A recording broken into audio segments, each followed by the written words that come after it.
Yeah, check 1 2, check 1 2. Is this mic on? Is this mic on? Hey, listen, man, it's the one and only trendsetter DJ Sense, and you're listening to CockTales, dirty discussions with Kiki and Medinah Monroe. Yeah.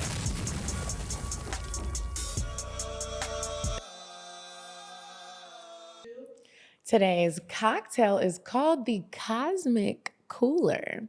So the ingredients you need to make a cosmic cooler are 1.5 ounces of gin, 1/2 ounce of blue curacao, 1/2 ounce of lemon juice, 1/2 ounce of simple syrup, some club soda, a lemon twist for garnish. And this is how you're gonna make a cosmic cooler. You're gonna fill a shaker with ice, add the gin, the blue curacao, the lemon juice, and the simple syrup to a shaker, shake well until chilled, and strain the mixture into a glass filled with ice.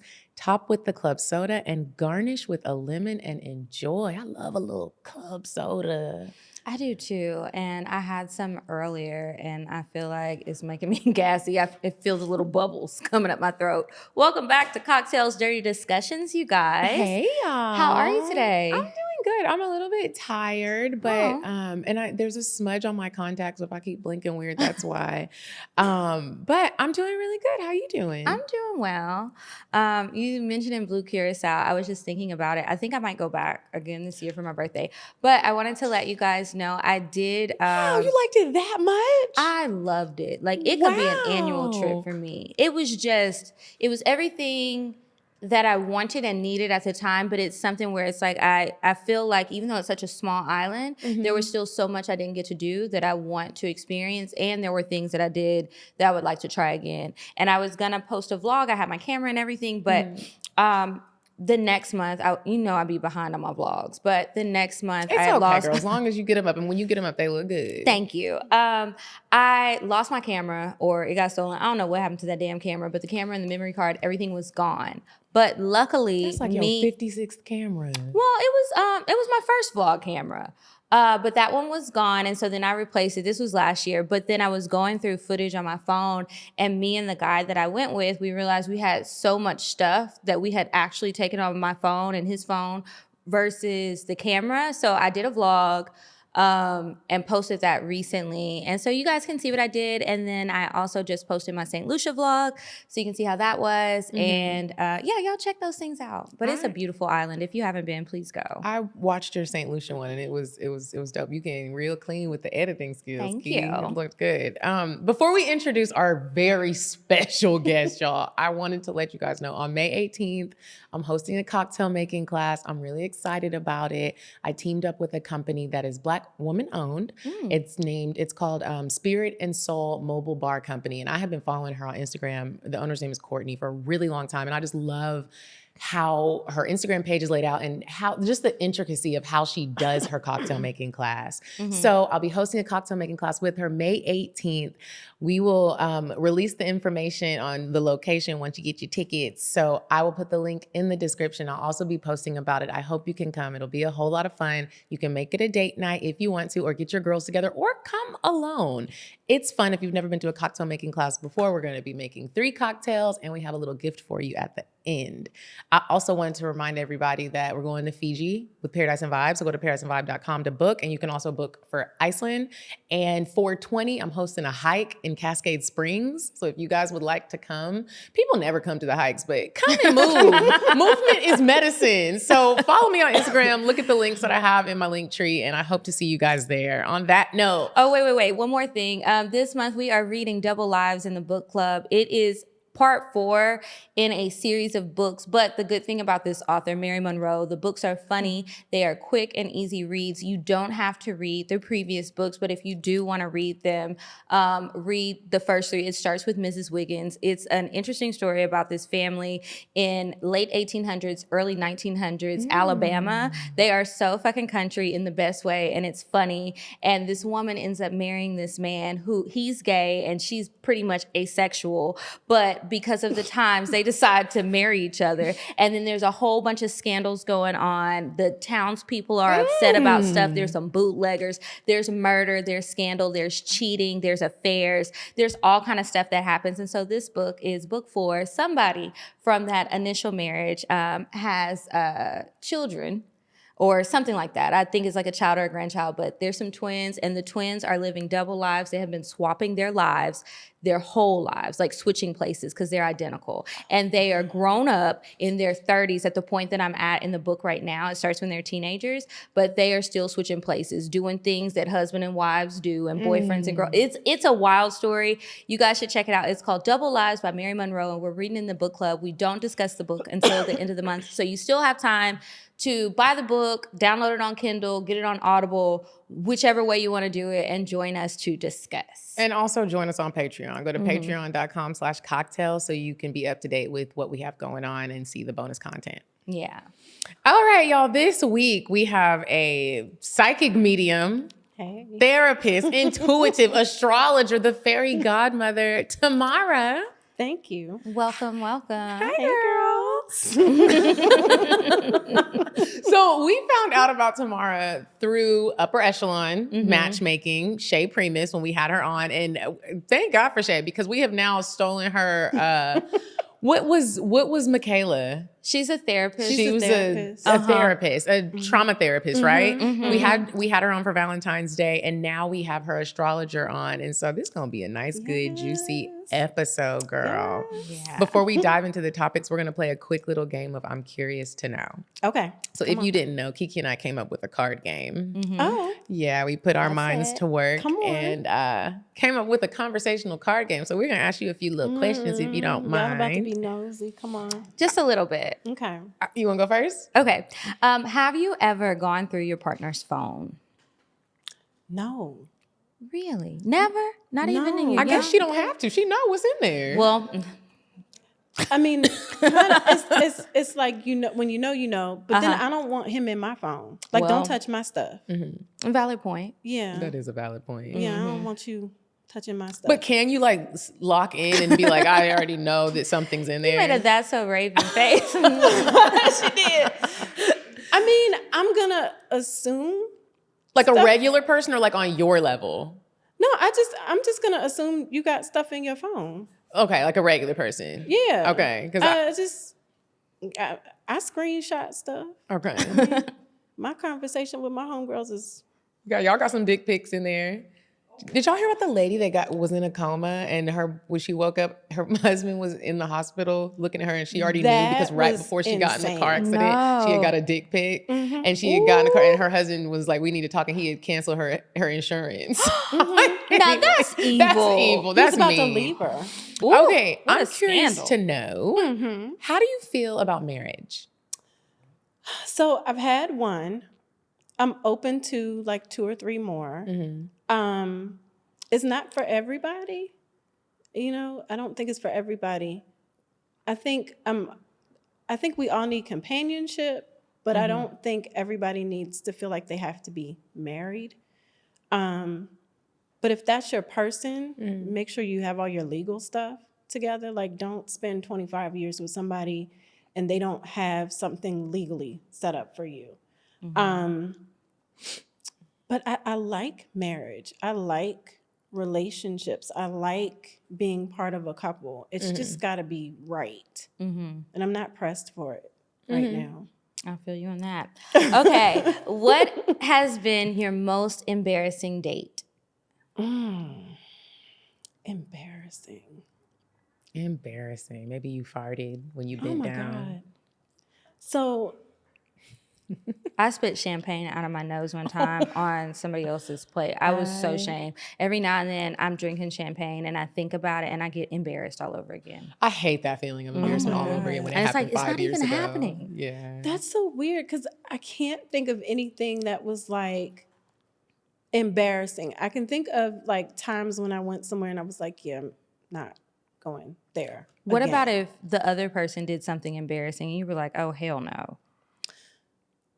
This is so weird, but don't like have they've those all things? been kind of like, You're so lucky. I'm the type of person where like I don't show up unless I feel like you're worth my time, and you had to put in a little time beforehand. So I don't just like, oh, you randomly see me and think I'm attractive, I'm going to show up. No, like I need to talk to you first. I need to check you out a little bit first. So then by the time we show up, I'm actually excited to be there. So I feel like I have less Embarrassing moments?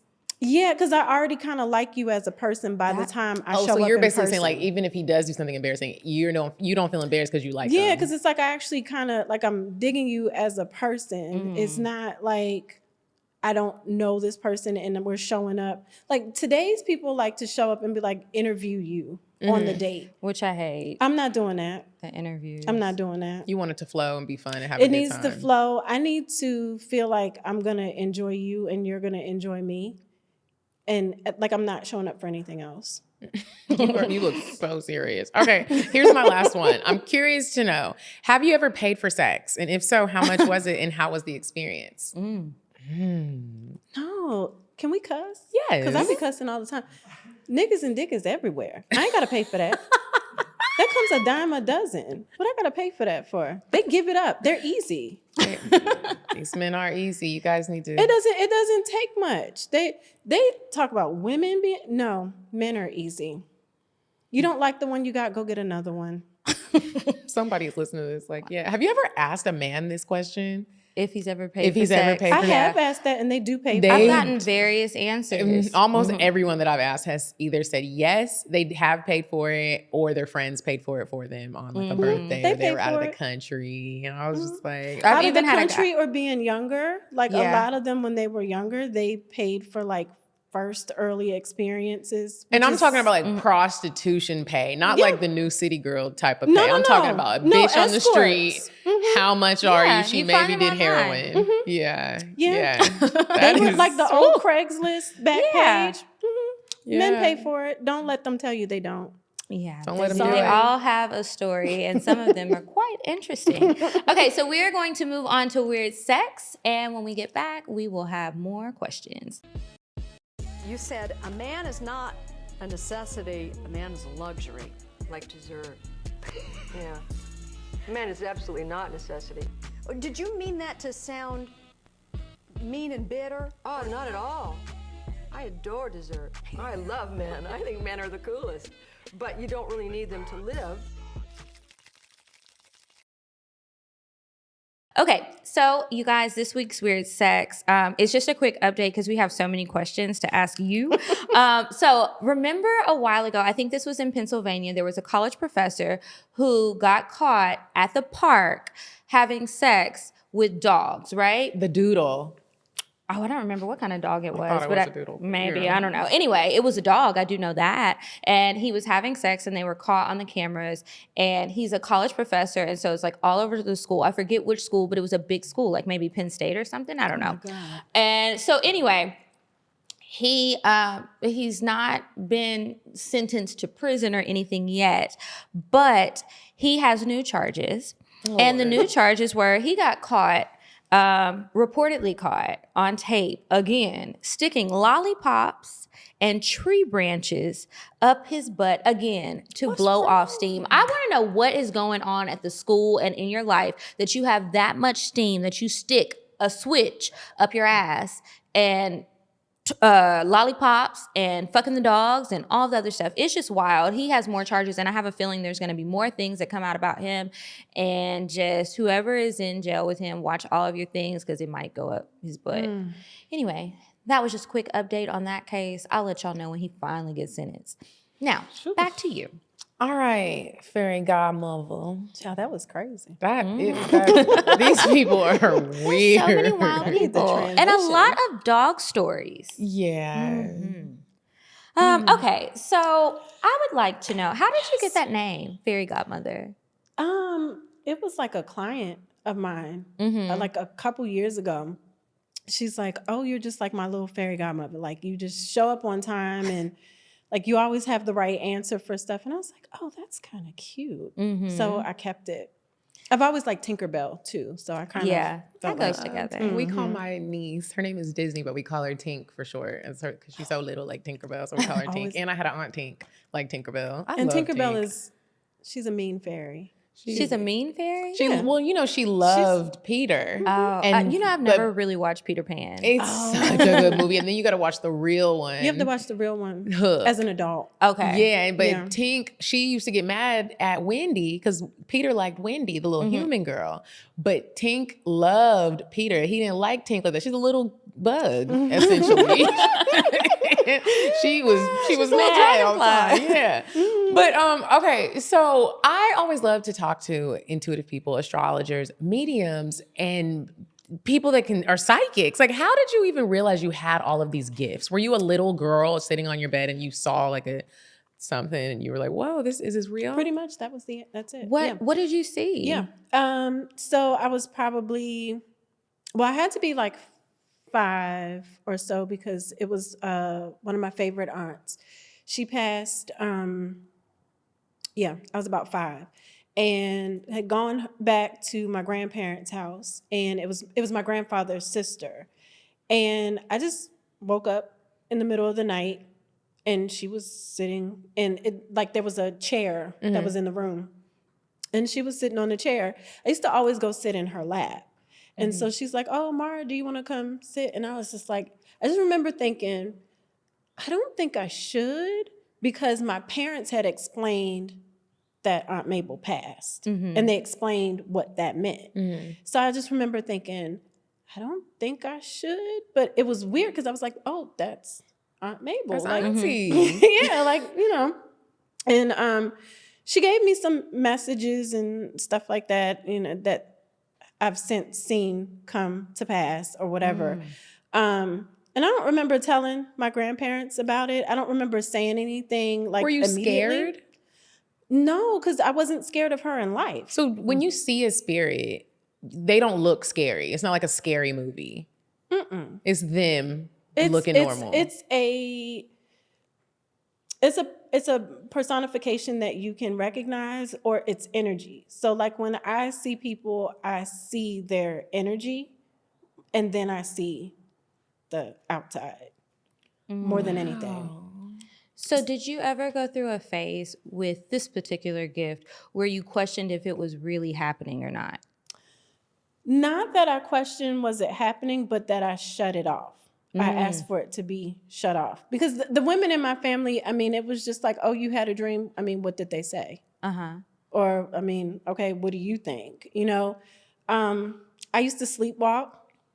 And my grandmother, I remember her telling my grandfather, okay, go run the bathtub. And they would put me in a salt bath. And I would be like, why are they putting me in this old people's bath, right?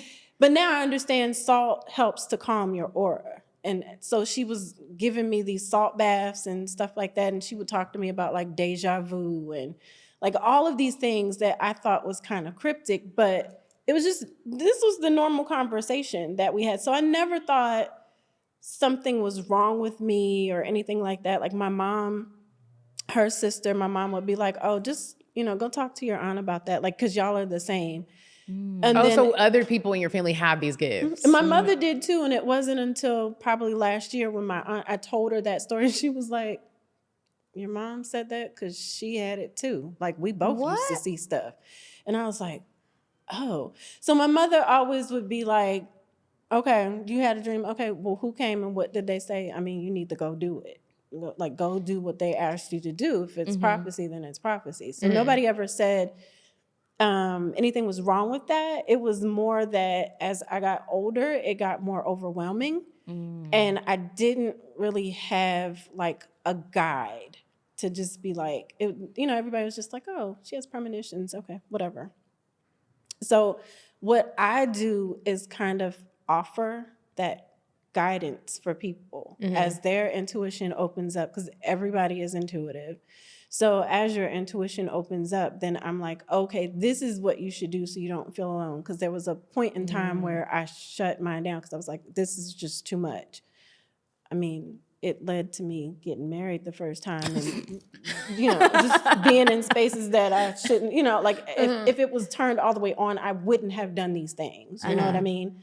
And there were times where I looked at it and I was like, oh, I didn't really listen, but it was like loud.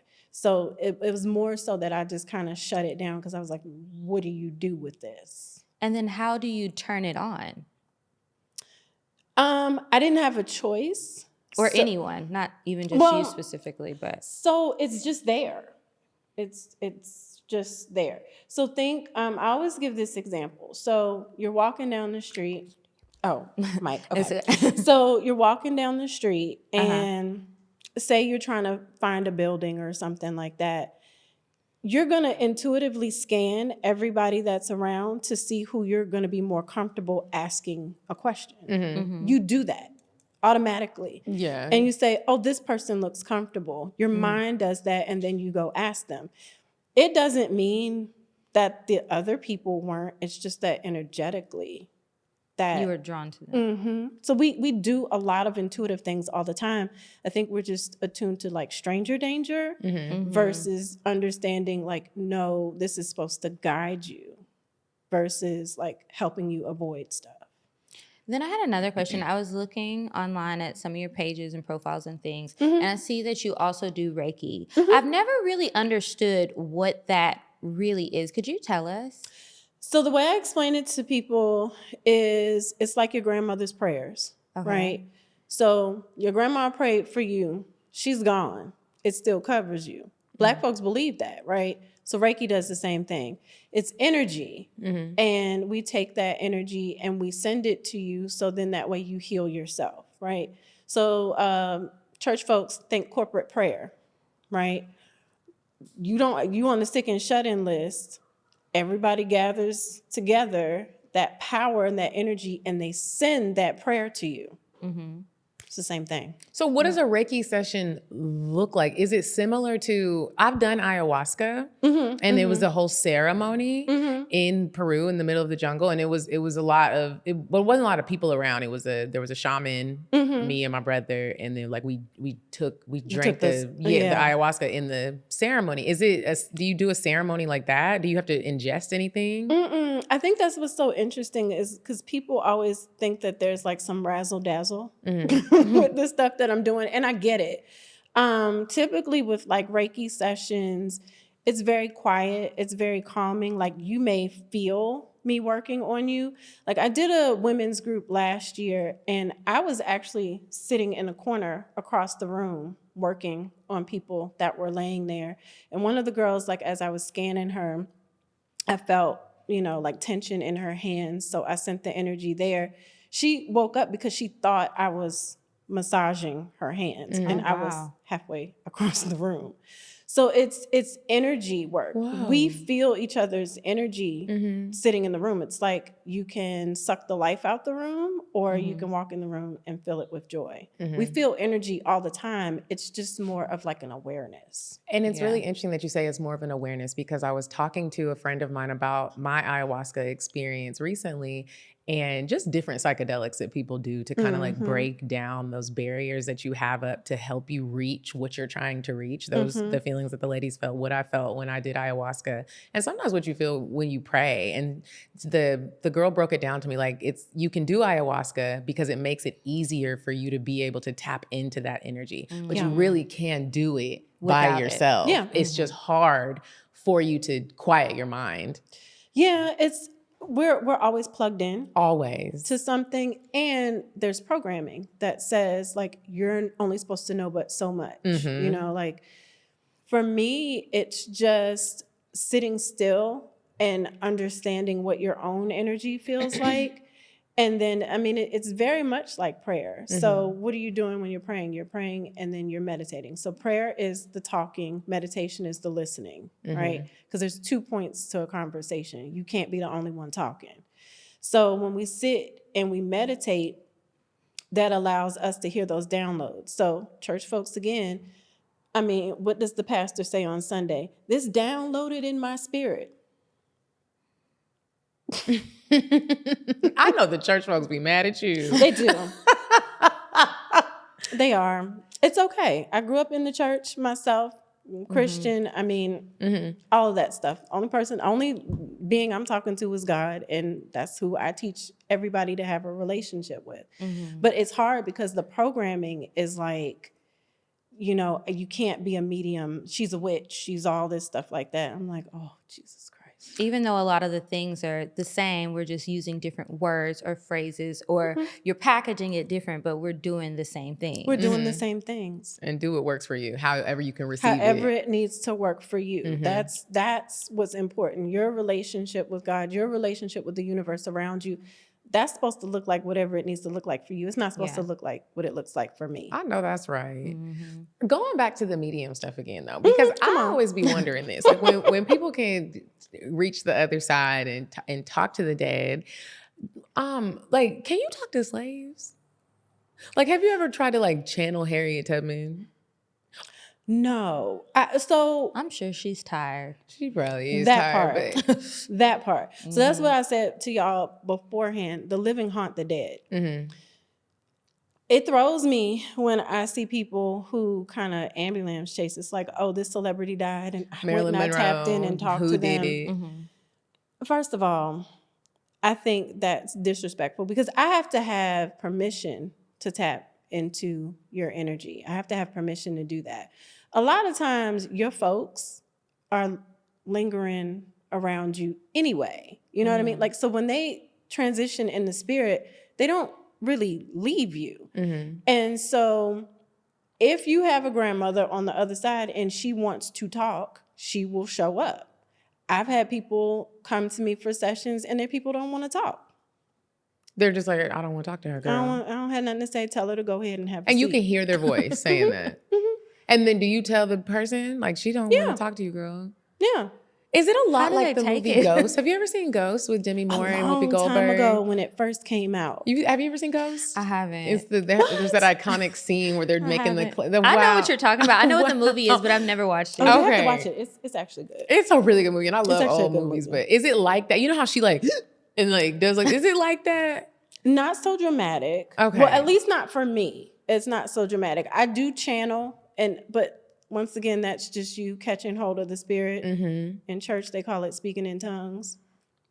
It's the same thing. But no, I mean, it's to me, it sounds like a normal conversation.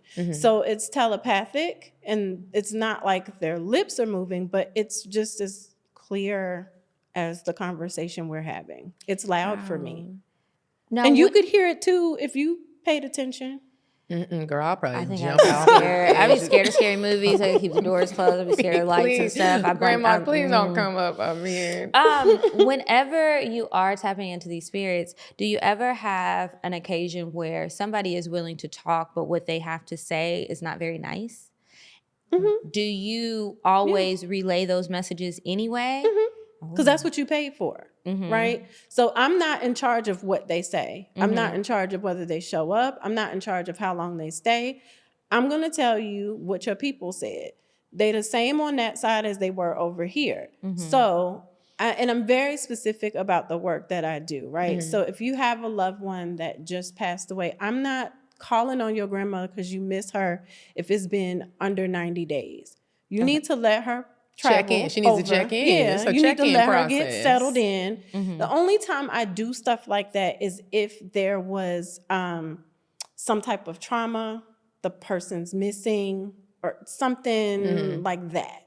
But I mean, if she was 90 and she passed and you just want to say, I miss you, go light you a candle And tell her. and tell her, I miss you, and send your prayers and ask that she cross over safely. Because 9 times out of 10, it's for our comfort as the living. The living never thinks about what the dead has to do to transition over. Like, they have a process. They have stuff to do. I be wondering. I do be thinking Yeah, about it like, because what is the sometimes I wonder, process? like, is there a check-in process? Are you in line? Do you absolutely know that you're getting into heaven? Like, or do you? Heaven's not like this. There's this book I read a long time ago called The 5 People You Meet in Heaven by Mitch Albom. I've heard of it. That is I a haven't. Let me write very this good down. depiction of what heaven looks like, or what I see when I'm working with people. So you have your own private space. It's not like you're going to get there and you're going to see like Pac and Biggie over there partying and then some other folks. You're there in your personal space that is familiar to you until you decide that you want to come back, or if you decide that you want eternal rest. That imprint of you in that life stays there. So it's in a Is there a familiar hell? space.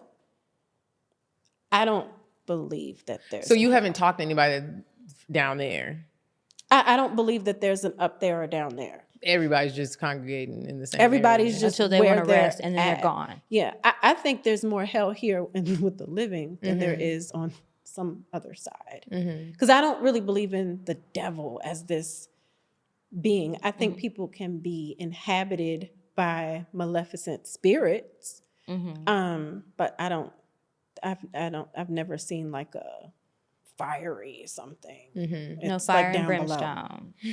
Because I mean, the thing is, you have to pay for whatever you did in this life, and how, like, there's like a rewind kind of thing where, you know, you look at that, the totality of your life. Were you happy? Did you, excuse me, did you do the things that you wanted to do?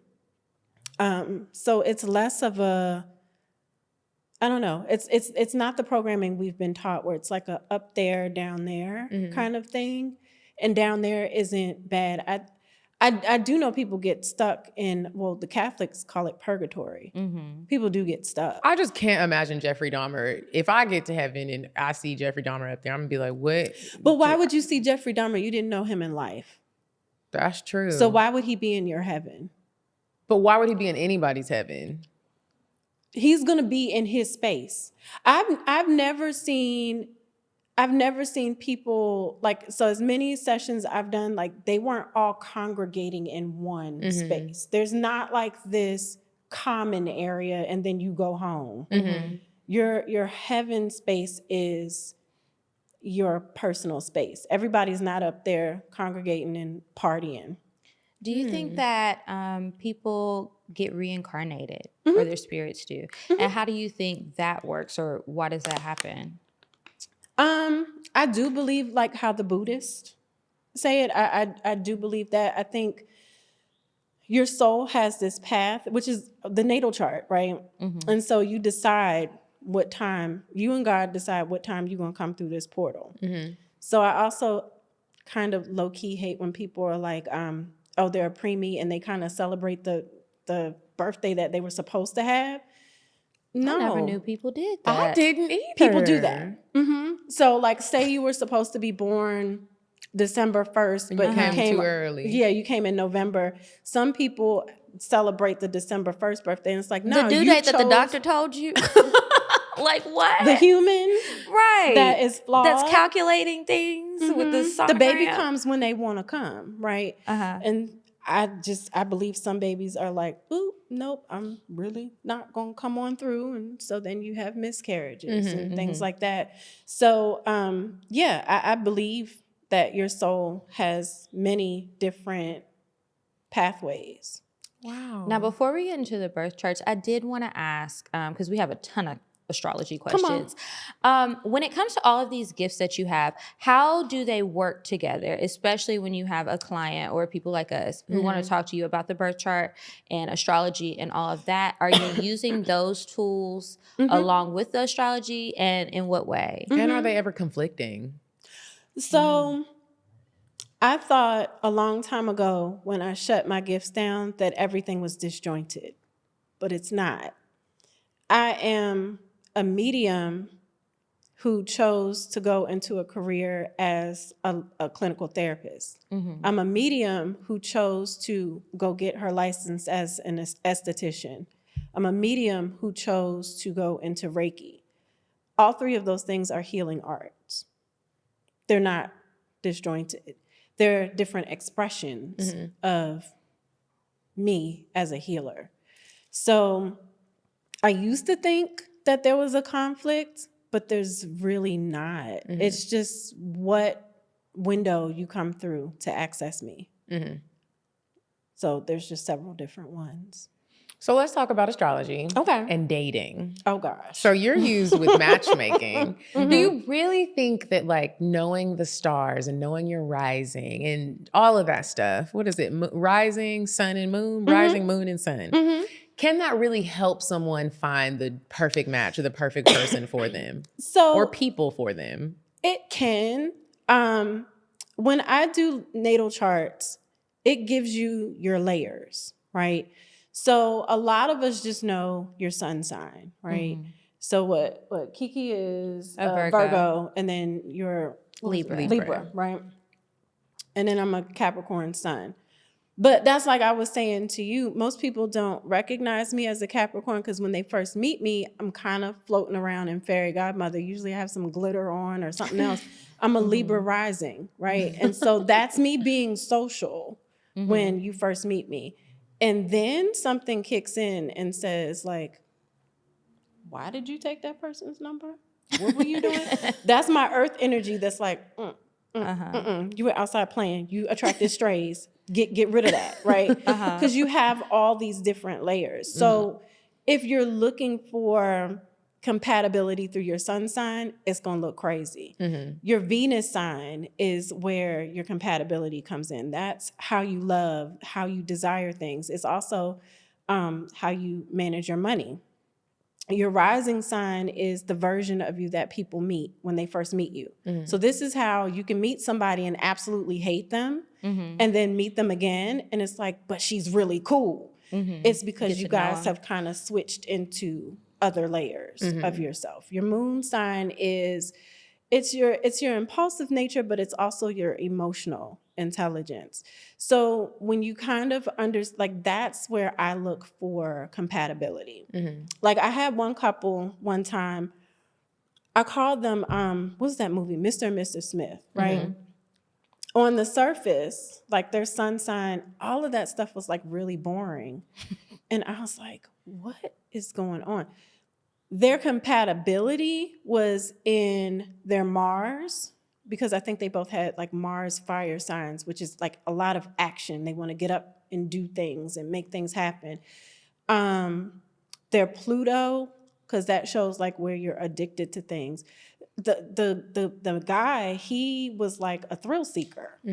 And so on the surface, he was like very like routine 9 to 5. Underneath, he's like this thrill seeker. So I was like, oh God, you guys are like Mr. and Mrs. Smith. You guys are bored and in a rut because you're living on the surface of that really reliable earth energy that's like 9 to 5, come home, cook, routine, get up, do it again. Where you guys were compatible when you met was that thrill-seeking portion underneath. I said, y'all need to just like book a trip, spin the globe, book a trip, go. They did that and it rekindled everything because I showed them in the chart. It was like, you guys really aren't that. It just looks like that on the outside. So, and I use it for like parents too, so you can understand your kid because you need to understand like, how does your child communicate? You know, who is your child? I've had people who they, want their kid to be, I don't know, an accountant, something really. But then their chart has a lot of water in it. They're creative. They might be good at math. That's great. They're an artist. Let them go on over there to drama club where they're going to be happy, not with what you think they should do. Do you have children? And do you utilize this with them? Obviously. I'm using it more now. My oldest, his chart looks a lot like mine. And so I used to joke and be like, oh, he's my twin. And then I went and actually looked at his chart and I was like, oh, damn. He might really be. Yeah. And my youngest, it helps me to pull different things out of her. And then, okay, so you mentioned like Venus being where you look at how you are in love, and Pluto with addictions, and Mars and all those other things. What about the houses? That's the stuff that I always forget. What's the house that you should look at for like love and family and relationships? So house 7, and we're going to talk about that for both of you. Okay. Your house 7. Yes, you got excited. I love it. Your house 7.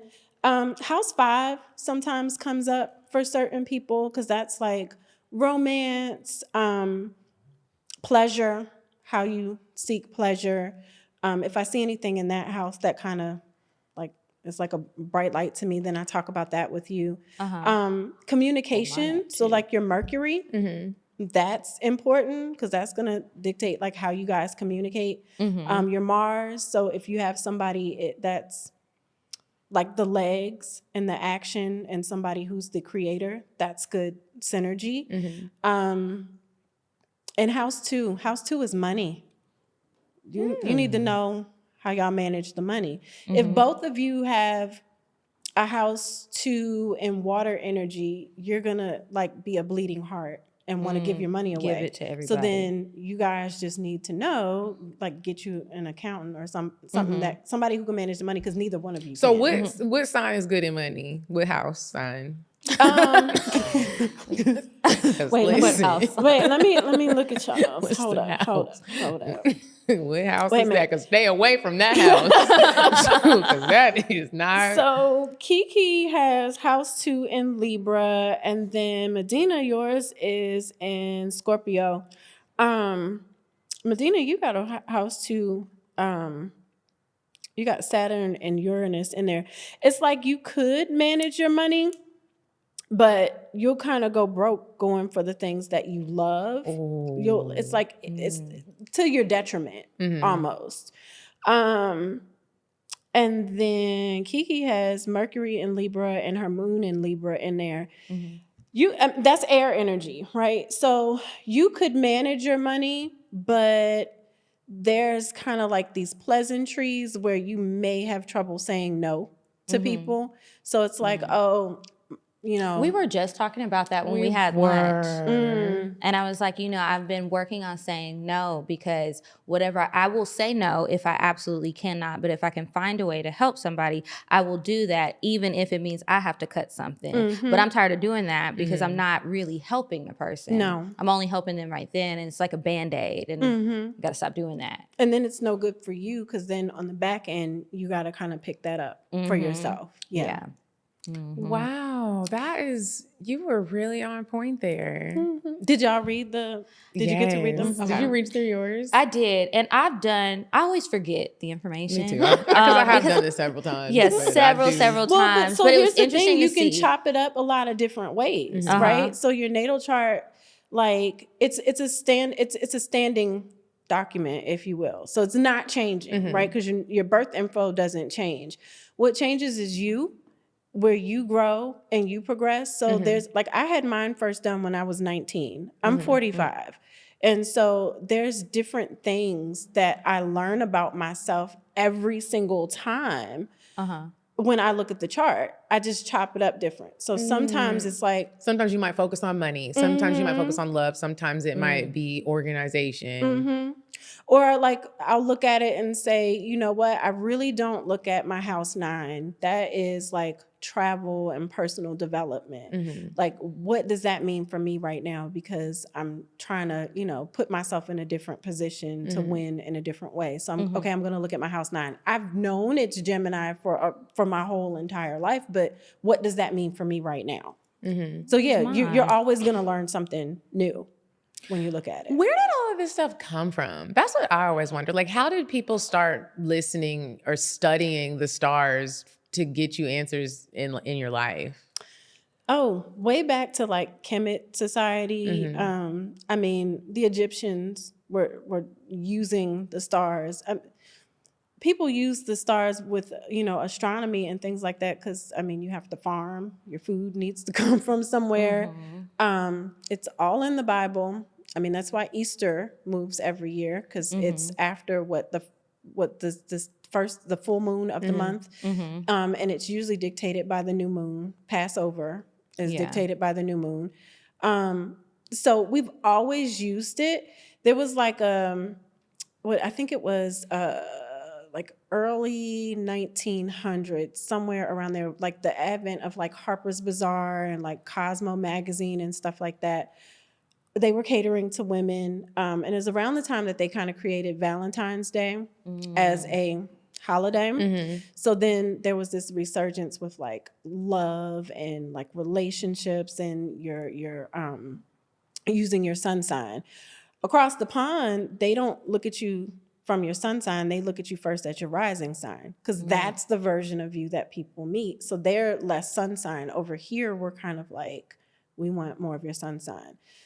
So your sun sign is what you see when you Google your horoscope. Okay. And that's like one aspect. There's Vedic astrology. The Indian culture uses Vedic astrology, which it looks like it's flipped, but theirs is like super in-depth, and I've never seen it be wrong. It's just another way to look at yourself. So if you look at your Vedic signs, I think Virgo, yours would be like Pisces or something like that. So I don't do a lot of Vedic. I usually do tropical.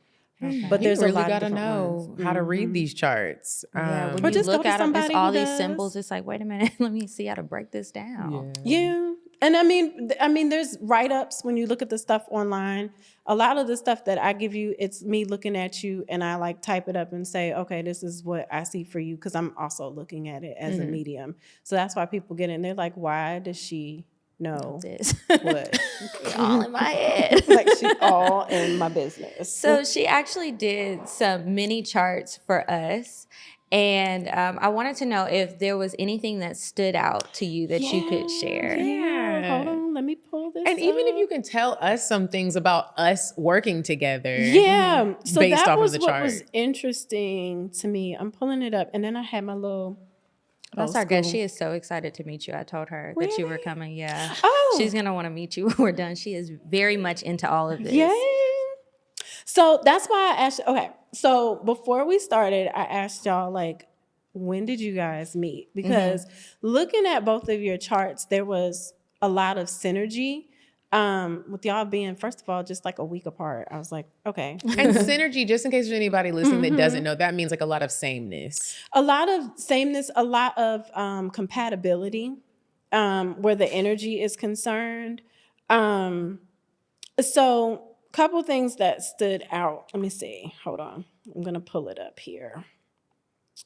Because this is why you got to get off the internet and talk to somebody in real life, because you That can part. read it, but you're going to need a little help interpreting And breaking it it and to see down. how to Yes. apply it. Yes. So Medinah, sun in Libra, but so what I found interesting for you, your sun sign is, so did you know you were a Libra?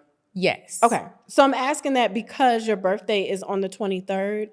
Had you been born about 44 minutes before, you would have been a totally different sign. I would have been a Virgo, right? Okay. You would have been a Virgo. So the sun had just moved into Libra. So anything at like 0 degrees in your chart, whether it's in like the houses or just like your personal planets, so like your Neptune, your Mars, whatever, that's a person that likes a lot of change. Like they require change. They may even look like they're kind of jumping off the ledge and like moving rather quickly. And then your moon sign is in, because you're air. So your sun in Libra, air, moon in Aquarius, air, and then what was your first house was in Libra, air. So think of the elements too when we're having this conversation. So air is very fluid. It helps connect the other elements. But at the same time, what happens when air is trapped in a room? It's stagnant.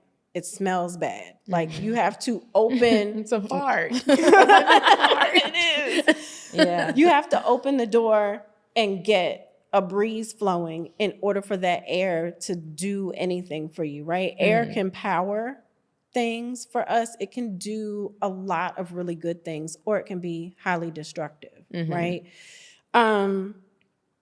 So you've got that. Your moon is at 29 degrees. I think with your moon, had it been I think even a couple hours later, you'd have a different moon sign, because the moon goes through different zodiac signs like every 48 hours or so. Wow. And so that stood out for me. You had like these spaces of like change. What I tell people is when you go over the chart that I give you, if it sounds foreign or it sounds like, that's not really me. It doesn't. When I read a lot of it, I was You're like, wow, this is very like on Like, why point. does she know me? So if it happens that you don't, there's either you gave me the wrong birth time, because I've had people do that. They were off by a little bit, and even being off by like 2 minutes can change. Like 44 minutes, you would have been a Virgo. That's the difference between earth and air. Two totally different things. Or it's nature versus nurture. So I've had people who have like a fire dominant chart and they're docile little mice. And I'm like, why are you so quiet? Your chart is all fire. somebody extinguished their fire. Calm down, quiet down. Why are you always talking? Why, like, somebody systematically distinguished the fire. So instead of being a controlled California forest fire, they're like the burner on the gas stove. How sad. That is sad. And you know what else I think about is like people who might have been adopted or their parents just straight up lied to them about truly where they came from. Yeah. You might not get You've this. been living your whole life Or differently. you turn in your time and it's like, this don't add up. Or like everybody's birth certificate doesn't have the time. Really? I heard you say that in the interview that you did with Shay, and I was like, real? Who's not putting time? Is that in the country? times. Where's that happening? It's weird. Or is your it a death long time certificate ago? has the time. No. Huh. Because both of my kids were born here and theirs didn't have the time. I kept the little bracelet that was on their arm? the thing that goes on the bassinet. Because they write it on that. You can, some states you can pull the birth certificate and then it, like the official one has the time, and then some just don't. And I mean, your mama was going through a lot trying to push you out. She don't remember the exact time. I mean, my youngest is 13. I had her time off by 20 minutes for a really long time until I went and looked at her thing. I had her down as 4:30 in the afternoon. It was 4:55. You was tired. It's all right. Yeah. That baby. You just brought life I was into the drugged up. world. Yeah. Okay, now go through Kiki's chart. Okay, so let's pull up Kiki's. All right. I love how at the end of it, it gives you like a little synopsis of like what things would be best for you. Oh, yeah, I What like things that would be too. best. So Kiki, Sun in Virgo, Moon in Libra. Virgo, Earth energy, ruled by Mercury. I think with yours, what kind of got me was that there is a lot of, because what you are 25% Earth, but you're 29% fire, right? So think about that fire and the earth. Those elements do go together. That's like a bonfire, right? But then at the same time, if you take too much earth, you take all that dirt, you can snuff out the fire. So you've got to always make sure that you have people who help you stoke that fire in a healthy way, which is what you do for her with all of your air. So that's why I was like, there's a synergy there, because think air and fire. So air is your thought processes, like intellect, how you process things. Fire is action. So where you may have the ideas, Kiki's going to be like, all right, let's go get this done. And that's literally how we work. That is literally I'm always how like, we you're work. so good at that stuff. That's not really my thing, but I can help you figure out a plan. And make it happen. Yeah. So while you're, because a lot of your stuff like has you just kind of, Medinah stuff has you kind of in the ethers where you're just like, but that's not a bad place to be, because when you're dreaming, you're pulling that stuff from God. It's like, okay, I have this idea. I'm thinking of this. You've analyzed this. You've broken it down. You've figured this out. You know, you've done that. But then I heard one time they said a dream written on a napkin without any action is just a dream written on a napkin. So if you don't ever get it done, if you don't ever have somebody with fire or even earth energy, earth is going to help you organize it, right? So that's what your Virgo does too. It helps to organize it. And then you're like, okay, I put this in order and go. Which that's the synergy between the two of you. And you've been operating in it without even realizing that you're operating in it. That is wildly insane. Because I'm even thinking about how, like, when we record and I put the episodes together, Kiki edits the episode and uploads it. Like, that is really wild to hear it, like, broken down like that. It's there. It's there. It's like the ideas come. I'm like, okay, here it is. And then we, produce it. And then that's really cool to see it work like that. It's there. I think both of you, Mars and Aries, because y'all are just a week apart, but your Mars shows up in different houses. Both of you were born during a Mars retrograde. So retrogrades, I know people like to be afraid of them and stuff like that. I never really know what is. I'd be saying something's in retrograde just because everybody's saying it, and I don't really know what's going on. Girl, is the sun out there? Okay, cool. So retrogrades, all of this is based on the Earth's perspective on the other planets, right? And so retrogrades astrologically are just like a time of pause, right?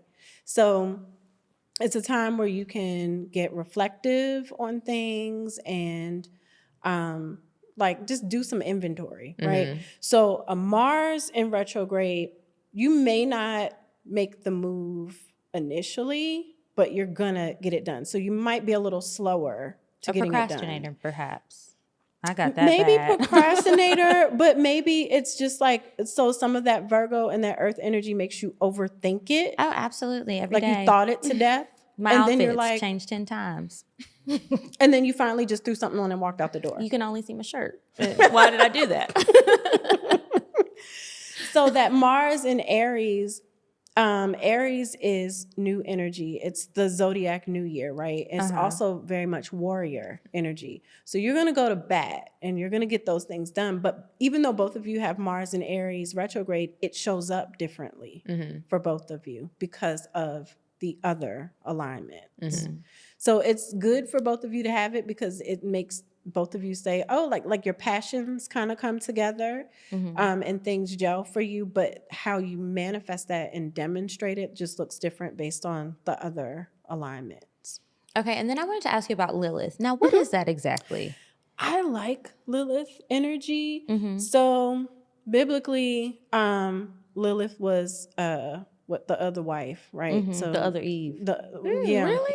Yeah, that's the way it was. So all of these archetypes, anything that you look at that I'll say is biblically, but we're just going to talk like religious times back then. Women never got a fair shake. Women were always like very negative or I'm not aggressive. shocked. I mean, that kind of poured into the real life of things. Yeah, because they were just like, oh, women are just be damned. You know, it's like all horrible. So Lilith shows up as like Hathor in Egyptian mythology. There's these archetypes where the women show up. It's the same energy, but just like a different name. Same story, just somebody different told it. So Lilith is like your rebellious energy. It's your sensuality. It's how sensual you are. I look at Lilith to see if you're capable of like casual sex, because some people just aren't. So like a Lilith in Cancer. No. No. You're not Too going to be able to emotional. Well, there's this space of I want you home, right? Because Cancer ruled by the moon, it's like this is very maternal. I want all mother hen. I want you home. So this is my thing. I want you here. Like I'm a Lilith in Leo. I'm a Lilith in Virgo. Me too. Oh, okay. Yeah, both of you guys are, because Lilith doesn't transit like that often. quickly. Okay. Yeah, like Mercury transits like every 2 weeks, right? So, wait a minute, y'all were what, Lilith and Virgo? So there's this very methodical way that you'll go about your lover. But if you notice on both of yours, I said something different for both of you, right? Oh, I didn't read yours. I only read mine. I only read mine too. So whose is this one? This one is Kiki. Okay. So it says, Lilith tells us about our sexual energy and a bit about our rebellious side. A perfectionist at everything you find exhilarating. You go the full yard and like to know every detail about your lovers. The thing is, when things are supposed to be light and fun the way that you like it, they don't know that. Stars. Oh. So make sure that you give your all in every circumstance, and you will let them make sure that you give your all in every circumstance, and you'll let them know when they're actually special to you. So for you, it's like, because you have these other, your moon is in Libra, there's this side of you that's just like very feminine and alluring, and it pulls them in, and it's very nurturing. But you kind of do that with everybody. Like, it's not that they're necessarily and I'd like special. to be nurturing to Yeah, people. that's who you are. So if that's for play, like you're Say gonna it have up to, front. you're gonna have to put an expiration date on it and be like, you can only be here for a little bit of time. But that's gonna be hard for you because you don't have those hardcore Boundaries. Yeah. Like to just, Yeah, what I'm you don't feeling have that hardcore. day. You're I just keep like my boundaries in other aspects of my life. Yeah, and over there in it's the just fun you stuff. showing up and just telling them like, like that's that people pleasing. So it's like, oh, I don't want their feelings to be hurt. When in actuality, you really need to put like an expiration date on it. It's like he can't stay that long. It's only supposed to be for that month. Don't give it any other time. Wow. It's okay. It's okay. Now let me see. Where's your Lilith? Oh wait, I gave you the same thing too on that one because that showed up the same thing in the same way in yours too, Medinah. Kind of with that kind of energy. But where things are a little different for you is all of that air. There's really a space where you have that fire energy, so there's more of like a passionate drive with you. It's a little less soft for you, and so people get consumed by that fire. So think moth to a flame, right? So they don't realize they're getting scorched, though. Oh, they don't. Not until they're kind of burnt up. You know, but because the fire feels good, it's like it's nice and documents about you. Yeah, it's They like fell in love. You do say they fall in love quick. They do. That Mercury and Libra, you said all the right things, and then see, you're a Libra rising like me, so we attract strays. We attract strays. Trying to dodge them little. Well, but they feel good in the moment because you're like, oh, that looks fun. I want to do that, and then you wake up the next day and you're like, I'm done. yeah, I'm done. I'm kind of over that. But that's where you have to just kind of be upfront with some of that stuff. And it's just like, oh, I'm just here to play. And then maybe repeat that a couple times so they know that you wouldn't. Which is interesting because now I'm in a relationship, and I haven't been in a relationship in a while, like a real one, like a healthy one where nobody's cheating on each other. And you had mentioned somewhere in here where it was like, something about like me needing to be with several people and like being with just one person could not I think that was be. your house. What was that? I don't even Your know. house When I 7. read it, I was like, oh my gosh. So it'll be really interesting to like see really what my romantic life turns out to be if this is true. So that's your house 7 in Aries. I'm also a house 7 in Aries.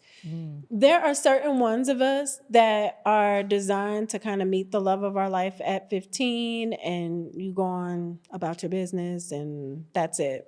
There are others of us that have like an expansive energy and you're meant to be an experience. And so you might cycle through and have the love of your life and y'all had like a solid 10 years. It was real, but then you're done.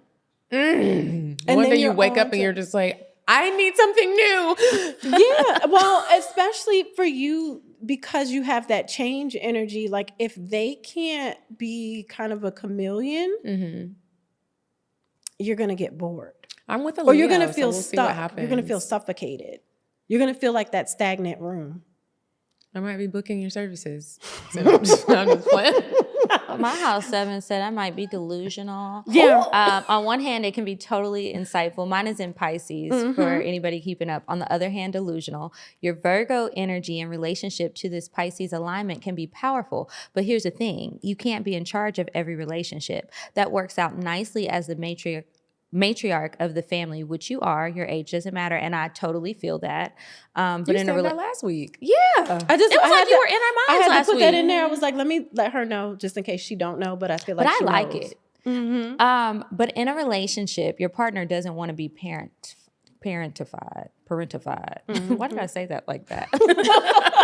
Because you didn't like it. You were like, wait a minute. But yeah, I mean, I don't want to be nobody's parent for real. So, But that nurturing do side it. of you, it's like, oh, Do come it. here. It's like you're a big hug. And that feels good. But you have to make sure that people are hugging you as much as you're doing Hugging for them. Yeah. It makes you wonder if you really studied all your houses and your risings and your moons, you could be the best person that you could be. I mean, we all gonna still be a tragic horror story at some point. On that That's the thing note, podcasts are made of. before we move on to Indecisive Diane, really, really quick, what do you think the most problematic sign is in a man? Oh, God. You know what? Water sign men. Water sign. Which ones are all the water signs? So Pisces, Cancer, and Scorpio. That's what I hear a lot of. Huh, you heard I it. had a Cancer before. Yeah, he was definitely problematic. So was mine. He was married and didn't say to. Anyways, we're going to move on to Indecisive Diane. And when we come back, we have some astrology advice letters that the fairy godmother is going to help us answer. Yes. Would you stop thinking about what everyone wants? Stop thinking about what I want, what he wants, what your parents want. What do you want? What do you want? It's not that simple. What do you want? What do you want?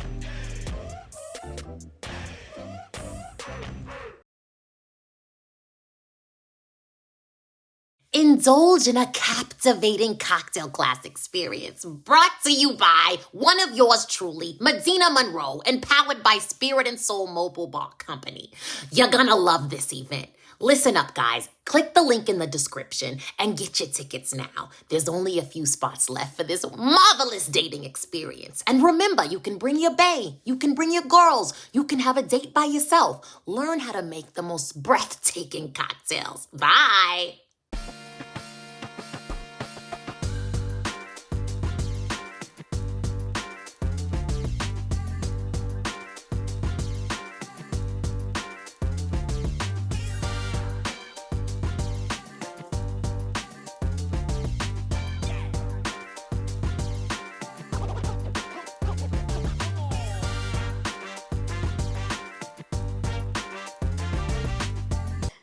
Okay, you guys, and we are back from Indecisive Diane, and it is time for advice. If you have a question that you would like for us to answer on the show, please email us, advice@cocktailspod.com. Okay, so this first one says, hey ladies, I wanted to know, what should I expect when Pluto is opposing my Venus? I've been researching and I'm getting conflicting information. I have about 19 months left of this transit, very specific, and I wanted to know if this means I shouldn't date or avoid getting into anything serious. She must be looking at CoStar. Probably. The girls love CoStar. Yeah, CoStar is interesting. I love CoStar too. I love CoStar and I love Pattern, but CoStar doesn't give you your whole chart. I like Pattern. Yeah, I like Pattern too. They're usually both pretty spot on. So she didn't give all the information, but Pluto opposing your Venus, right? So this could be either like maybe her solar Pluto, like so your solar return, you look at your chart every year from your birthday to birthday. I'm assuming she's meaning her natal Pluto is in opposition to her Venus. I could get more in depth if I knew what her Pluto sign was and her Venus sign is, but more than anything, that is like, so Pluto is like our destruction, right? Sometimes things have to come undone. Like we can't keep, like there's lessons you learn and sometimes you got to let stuff go. Your Venus is your desire, and it's the way that you love, but Venus is also our destruction, right? So Venus is like, it can also be how hard you'll go for something that you really want to your detriment. So if she's looking at her chart, what she needs to understand is like maybe how long she stays in things that aren't good for her. It's like, I really like this and it's no good for me. I feel like I have to stay in it, like feeling like some level of loyalty towards like being in that space. And she would also need to look at things that she obsesses over, right? So are you addicted to the same type of person? Do you choose the same person over and over again? They just have a different job and a different outfit. You know what I mean? Like, is she constantly choosing the same person? Pluto is like a space of transformation. So she needs to look at like, if she's done any transformational work, what has changed for her on the scope of love, like how she views love, so she can go into that requiring different things. Well, good luck, girl. Good luck, because what her question was, should I date? should I not be dating, and should I avoid getting into anything serious? It sounds like maybe you should take a little break. Yeah, I mean, you can for those 19 have some months. fun. I mean, if you're not ready for some, if you have to ask, should you get into something serious? It's time to take a break. Yeah. Yeah, you probably You're not obsessing over ready. dating. Okay, so last one. Astrology situationship question. Ooh. Hey, ladies. Maybe you can help me with some astrology advice. I am an Aquarius woman born on the Aquarius Capricorn cusp. Have been dating this guy, Gemini born on the Gemini Cancer cusp. She is not playing. For about 7 months now. In the beginning, he said he didn't want a relationship, so I ended things, only for him to reach back out to continue dating me. I was a bit confused, but agreed. We probably shouldn't have. Fast forward 7 going to this thing. You don't need an astrologer to tell you this. Bitch, move on. Okay. Fast forward 7 going on 8 months now, and we're in a whole relationship. We have a whole routine, and it's kind of unspoken. Why do I have such a strong bond with him? It's as if we have soul ties together. I've read into our astrologies to find out we're great matches. I'm trying not to be delusional, but are perfect matches a thing, and does it truly exist? How do you know when you and your partner are on the same wavelength, and how do you know there is karmic connection between each? How do I know that there's karmic connection between him and I? Okay. I'm going to sum that up. Okay.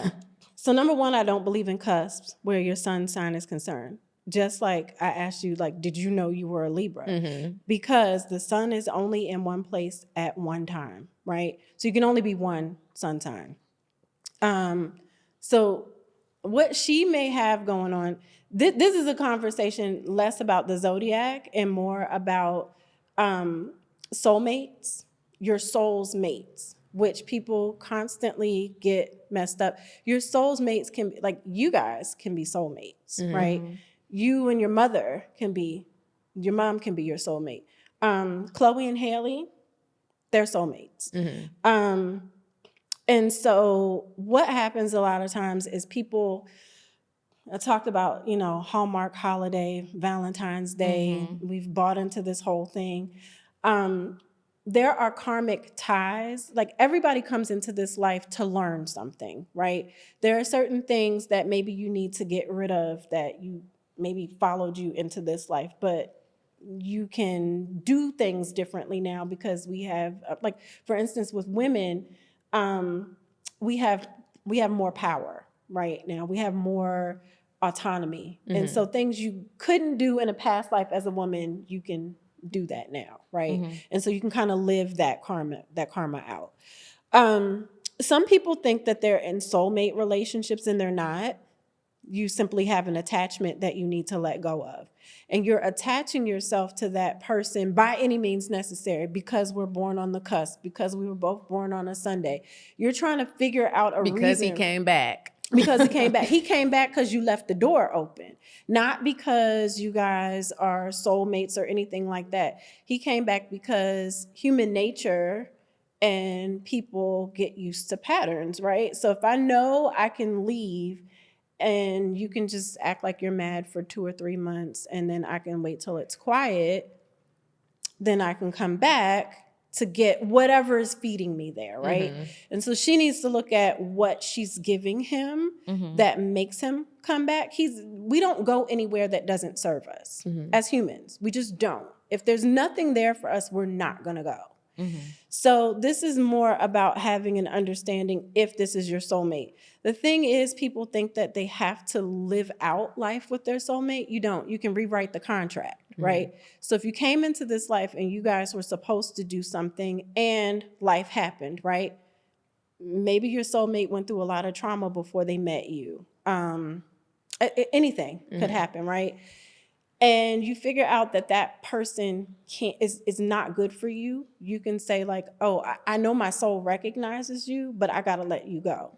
Mm-hmm. And that's your karmic lesson for this life. You don't have to drag them on. You don't have to keep them with you. You don't have to do any of that stuff. You can say, I have my own work to do. I have my stuff to do, and I'm not going to let you get in the way.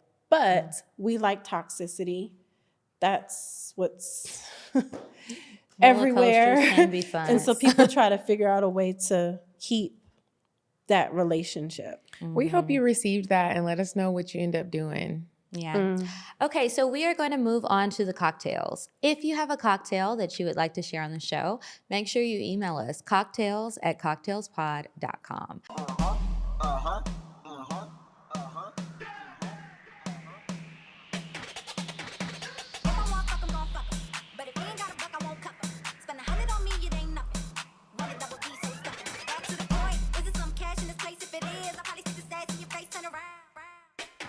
Once upon a time, not long ago, I was a hoe, was a hoe. Now, we only have time for one, so we would like to hear yours. Okay. What you got for us? Oh gosh. You guys asked me about this and I was like, I feel like I'm the most boring person. Really? No. I do. So I don't have any like crazy love stories. Which is fine.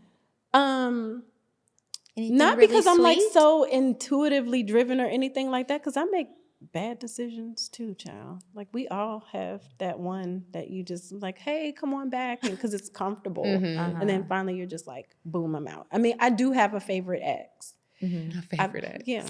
We spun the block a couple of times and I was just like, nah, this ain't working out, right? But sweet things, I don't know. I just feel like I'm a goddess. You're supposed to do sweet stuff for me. Like that's just like a given. Like you're supposed to give me stuff. I don't accept anything less. I mean, it doesn't mean that I haven't had some tragic stuff. So a cocktail can be funny, embarrassing, romantic, weird. Just something memorable. Whether somebody really showed up and gave you that goddess offering that you deserve. So that is one thing I used to like about my favorite exes. Like I would be like, I want to go to dinner, but then it'd be like, okay, we'll get in the car and go to dinner in Tennessee. You went that's real somewhere hungry. Right. Yeah, like you know, I have to stop at Buc-ee's and when get a I'm little hungry. snack. only like an hour away, you know. So it'd be like, okay, because I keep this restaurant folder in my phone. And that was birthed because we would like sometimes like just be around each other too much. And then I would get indecisive about where I wanted to go. So then I finally started keeping this folder of restaurants that I had looked at, because we would just like kind of hop around to like all these different restaurants and stuff. And so I kept the Feed Me folder and I still have it. He's gone, but I still have the folder. And so he was just like, I don't know, look something up. Like, where do you want to go? And I was like, I just want to go change the scenery. What's quick? We were going to go to Savannah, but that was a little bit too far for the time constraint. So he's like, I said, let's just go to Tennessee. Like, let's go to Chattanooga or whatever. So he's like, I don't know, find something in the folder. Let's go. We hopped in the car. Boom, we're out. So that was the kind of stuff I would like to just be like, I just kind of want this. So he was spontaneous, romantic. Or it was like maybe Little spontaneous, adventures. but it was more like he would just do the stuff that I like to do. It's like, oh, that makes her happy. So, okay, we're going to go do that. Like I said one day, I want to wake up on the beach. So he was like, just get your stuff, get in the car. And we went to Panama City Beach. So he's like, you want to wake up on the beach? Here you go. Because my Mr. Make birthday's It in Happen. December. And I never... no beaches in December. I was like, I just kind of want to see palm trees and a beach. It was like a random something I said. And then he's like, oh, pack your stuff, like, let's go. He said we were going to go do something for him for work.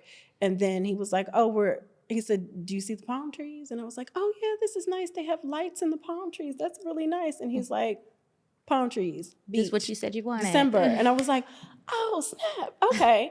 So he used to do like those Things nice like that. things. Like, for me, that's important. Like, you just hear the most random thing I said, and it's like, okay, here you go. And I was like, yes. That is the sweetest cocktail that we've ever Oh. had. I Thank hope you. that everybody is listening. You have your wish list of whatever places you want to go, experiences you want to have, and all of that, and you get you a Mr. Make It Happen too.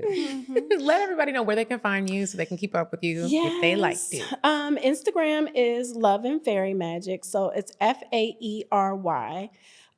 Twitter, I'm trying to do better about being on Twitter. Me too, girl. So it's Love Fairy Magic. And all my link is in the bio for everything on Instagram. So if you guys would like to book a session, hit her up. Yes. All right, you guys, make sure you sign up for our Patreon. It's patreon.com/cocktails. We are uploading new content every single week. And make sure you're following us on Instagram. We're at CockTales Podcast. I'm at Kiki Said So. I'm at Coffee Bean. And until next week, you guys, goodbye. Goodbye. Bye. Bye. Bye. Bye. Bye. Population. Goodbye. Bye. Bye. Sweet on the dry. Bye. Bye. Bye.